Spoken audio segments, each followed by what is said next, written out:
أعوذ بالله من الشيطان الرجيم بسم الله الرحمن الرحيم يرفع الله الذين آمنوا منكم والذين أوتوا العلم درجات قال النبي صلى الله عليه وسلم إن الله يبعث لهذه الأمة على رأس كل 100 سنة من يجدد لها دينها صدق الله العظيم وصدق رسوله النبي الأمين المكين الموعد الكريم ونحن على ذلك لمن الشاهدين والشاكرين والحمد لله رب العالمين. عقیدت و محبت کے بھرپور جذبات کے ساتھ نبی اور آل نبی کی بارگاہ میں حضرت درود و سلام پیش کریں. اللہم صلی علی سیدنا سیدنا حبیبنا نبینا مولانا محمد بارک وسلم صلاۃ و سلام علیک یا رسول اللہ صلی اللہ علیہ وسلم. خالق کائنات مالک شرحات اللہ رب العزت کا بے پناہ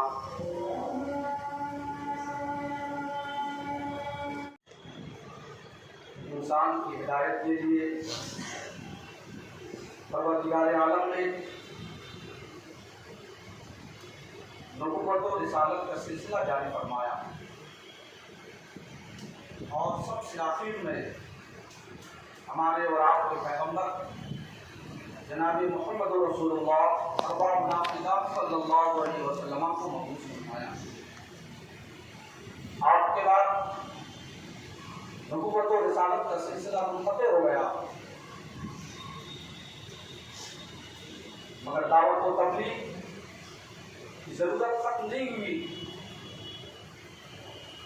تو پھر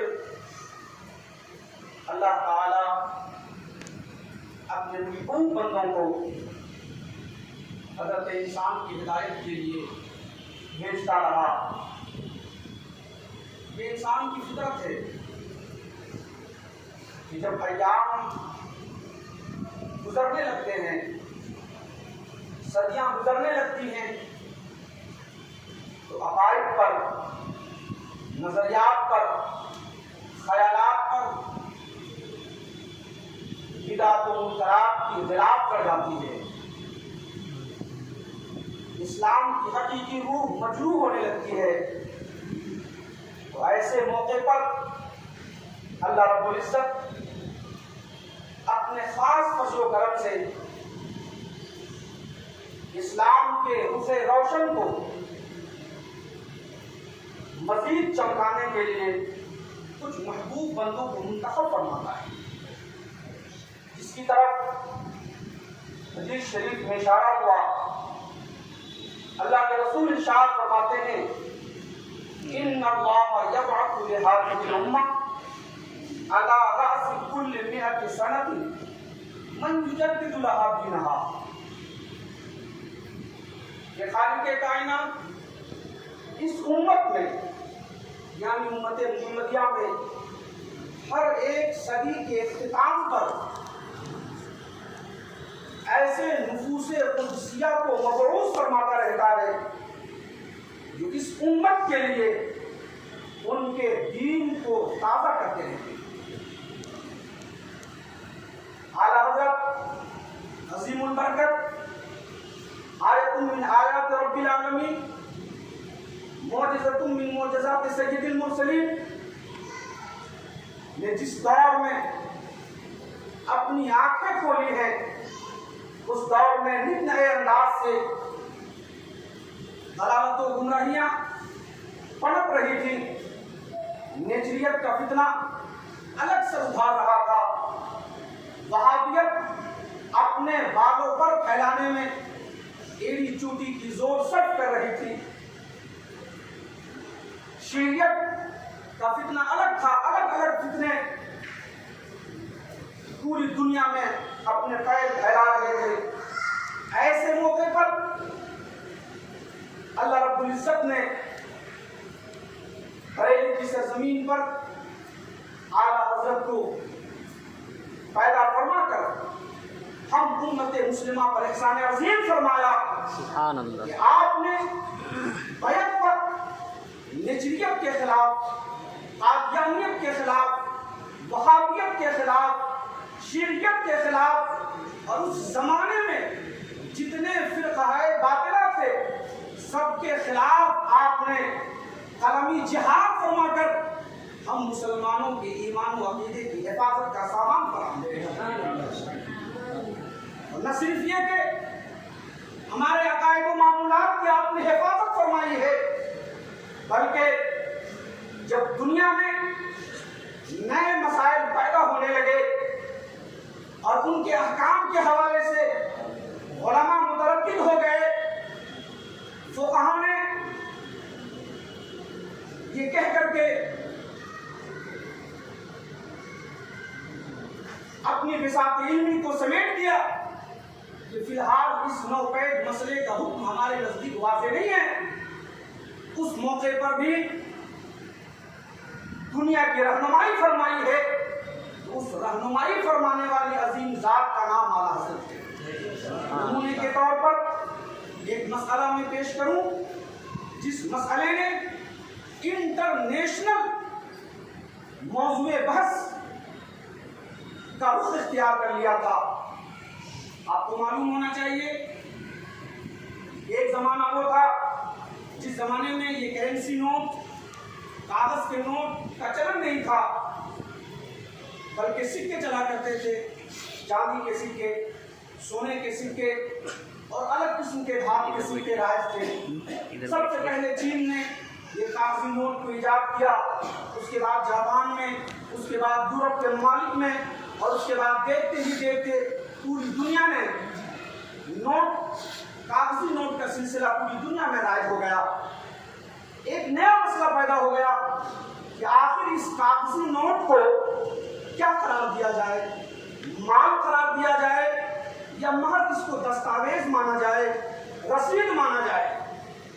اس زمانے میں جو بڑے بڑے عالم تھے ان کے سامنے یہ مسئلہ پیش ہوا کہ اس کاغذ کے نوٹ کو کیا کہا جائے، رسید مانا جائے یا پھر اسے مال تسلیم کیا جائے۔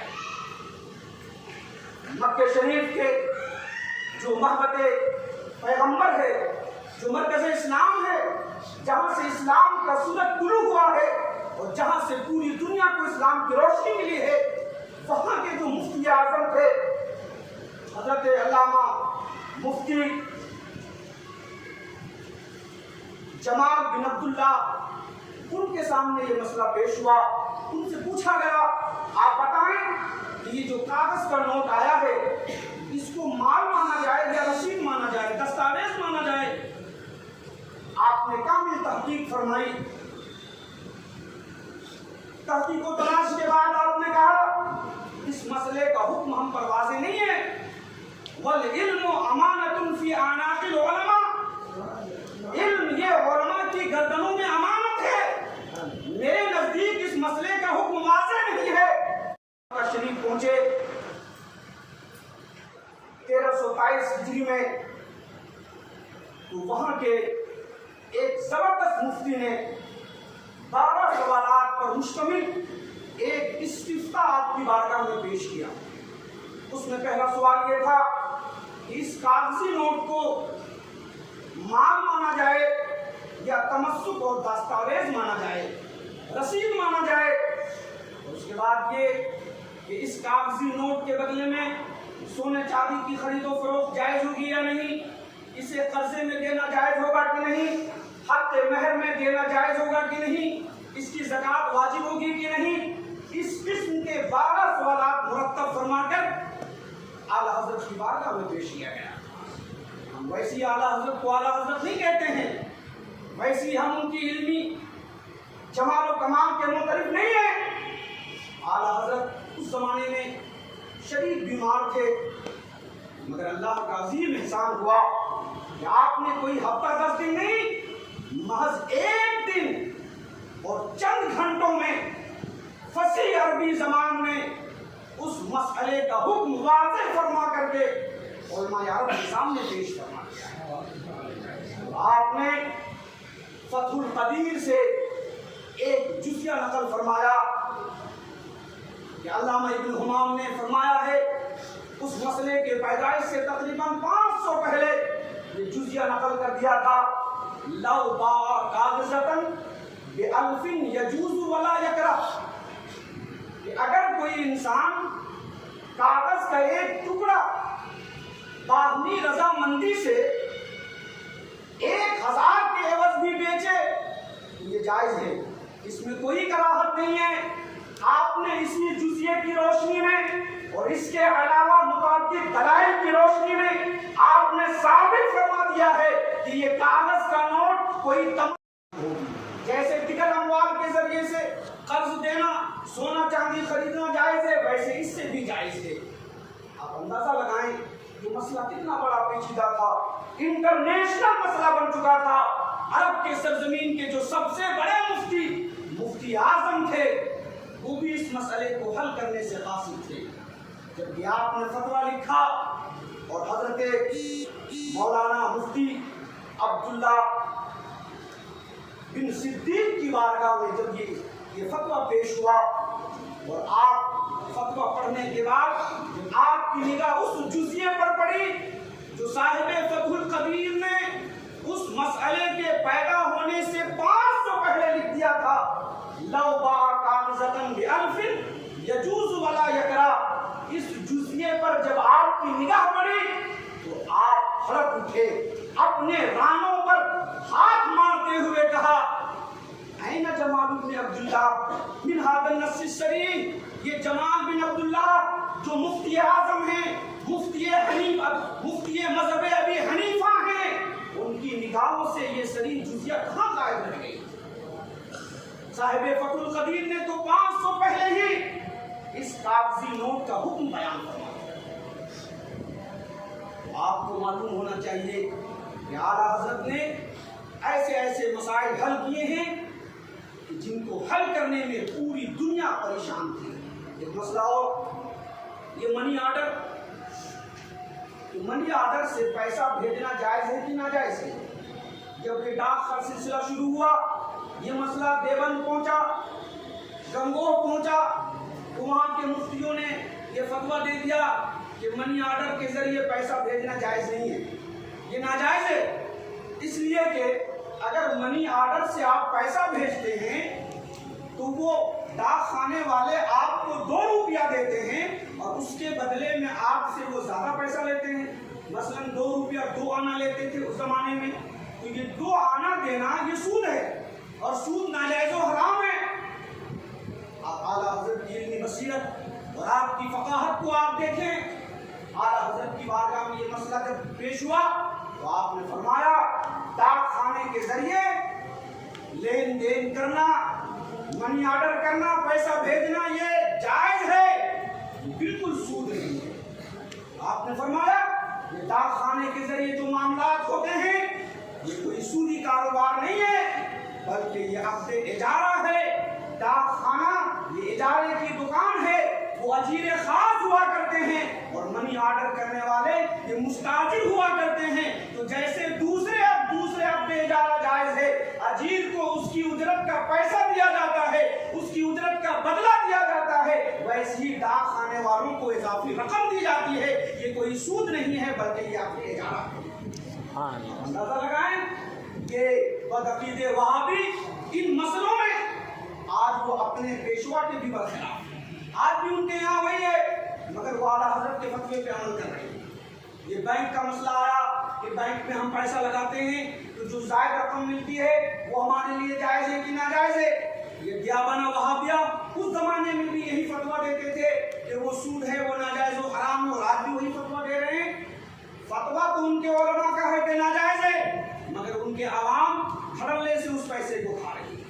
ہمارے امام کی بارگاہ میں جب یہ مسئلہ پیش ہوا تو آپ نے فرمایا بینک سے، ہندوستانی بینک سے جو زائد رقم ملتی ہے وہ ہرگز سود نہیں ہے، وہ ہرگز سود نہیں ہے بلکہ وہ مال مباح ہے، وہ جائز ہے، اس کے لینے میں کوئی حرج نہیں ہے، اس لیے کہ سود کے تحقق کے لیے قسمت بدلین شرط ہیں اور یہاں کے کافروں کا مال معصوم نہیں ہے۔ بغیر کسی غدر کے، بغیر کسی دھوکہ کے، ان کی رضامندی سے اگر وہ زائد رقم دیں تو وہ ہمارے لیے جائز اور مباح۔ آج وہ بھی ہمارے اعلیٰ حضرت کے فتوے پہ عمل کر رہے ہیں۔ عزیزان گرامی وقار، مگر افسوس تو یہ ہے کہ جس مجاہد نے اپنی پوری زندگی بدعات و منکرات کے رد میں پوری زندگی وقف کر دی، آج اسی کو کہا جاتا ہے ناصر بدعت کہا جاتا ہے۔ اعلیٰ حضرت علیہ رحمت و رضوان کی بارگاہ میں مسئلہ پیش ہوا کہ سجدہ تعظیمی جو آج کے جاہل ویران کرتے ہیں کہ اپنے مریدوں سے سجدہ کرا لیتے ہیں، پوچھا گیا کہ سجدہ تعظیمی جائز ہے کہ نہیں، تو اعلیٰ حضرت نے فرمایا سجدہ تعبدی تو کفر ہے، شرک ہے، رہا سجدہ تعظیمی تو یہ حرام حرام حرام اشد حرام ہے۔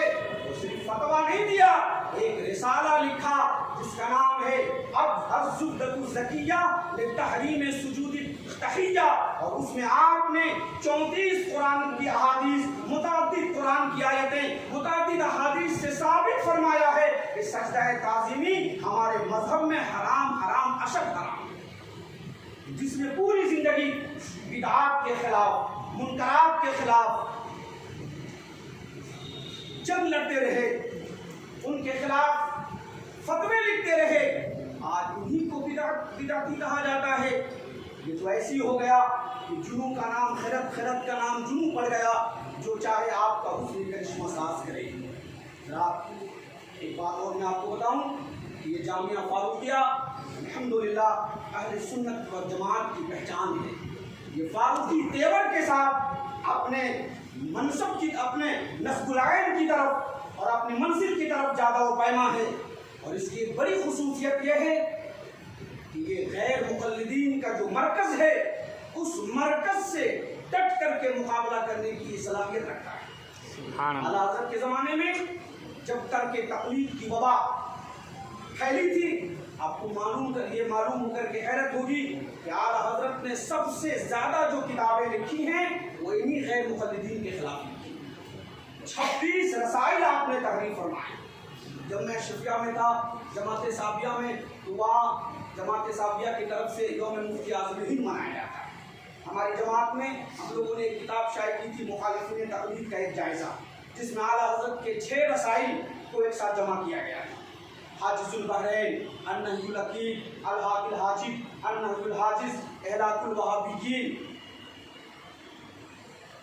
تو آج ضرورت اس بات کی ہے کہ ہمیں غیر مقلدوں کے خلاف اپنے آپ کو تیار کرنا ہے۔ یہ خوبصورت لائبریری یہاں کے ذمہ داران، صدر، سیکریٹری، منیجر اور تمام جو اس کے معاونین ہیں وہ قابل مبارکباد ہیں، جنہوں نے یہ ٹھان لیا ہے کہ اس لائبریری کو ایک تاریخی لائبریری بنانا ہے، اس طرح منظم کر دینا ہے کہ بچہ نہ چاہ کر کے بھی یہاں آئے، اگر وہ 1 گھنٹہ ارادہ لے کر کے آیا ہے تو اس کے نظم و نقش، اس کی خوبصورتی اور اس کی آب و ہوا اس کو 2-3 گھنٹہ یہاں پہ رہنے پر مجبور کرے۔ تو آپ اپنے آپ کو تیار کریے۔ آج یہ آپ غیر مقلدین کے بچوں کے پاس چلے جائیے، رفع یدین کے حوالے سے پوچھیے تو 2-3 حدیثیں وہ سنا دیں گے۔ آمین بالسر کے بارے میں وہ فٹافٹ حدیث سنا دیں گے۔ مگر ہمارے طلبہ سے آپ پوچھ لیجئے ترک رفع یدین کے حوالے سے آپ کو حدیث یاد ہے تو وہ دائیں بائیں دیکھنے لگے۔ آپ زور سے آمین نہیں کہتے تو زور سے آمین کہنا یہ جائز نہیں، اس کے متعلق آپ کو حدیث یاد ہے؟ امام کے خلاف، امام کے پیچھے قرات خلف الامام جائز نہیں ہمارے نزدیک، اس کے متعلق آپ کو کوئی حدیث یاد ہے؟ تو آپ دائیں بائیں دیکھ لیں۔ اس لیے آپ سے گزارش ہے کہ آج یہ ہماری یونیورسٹیوں میں، کالجوں میں غیر مقلدیت بڑی تیزی کے ساتھ بڑھ رہی ہے، کیونکہ وہ بات بات پر وہ کوئی فقہی جزیہ نہیں پیش کرتے ہیں، وہ حدیث پیش کرتے ہیں، اور حدیث کا مقام فقہی جزیہ سے بہت بڑھ کر کے لوگ حدیث کو سن کر کے ان کی طرف مائل ہو جاتے ہیں۔ تو آپ کو بھی چاہیے کہ آپ جو تقریریں رکھتے ہیں ادھر ادھر کی کتابوں سے، ان کتابوں سے نہ رکھ کر کے آپ رفع یدین کے حوالے سے، آمین بالسر کے حوالے سے، قرات خلف الامام کے حوالے سے، تقلید شخصی ہمارے نزدیک واجب ہے، اس کے کیا دلائل ہیں، ان سب حوالے سے جو احادیث ہیں ان کو آپ رکھتے ہیں۔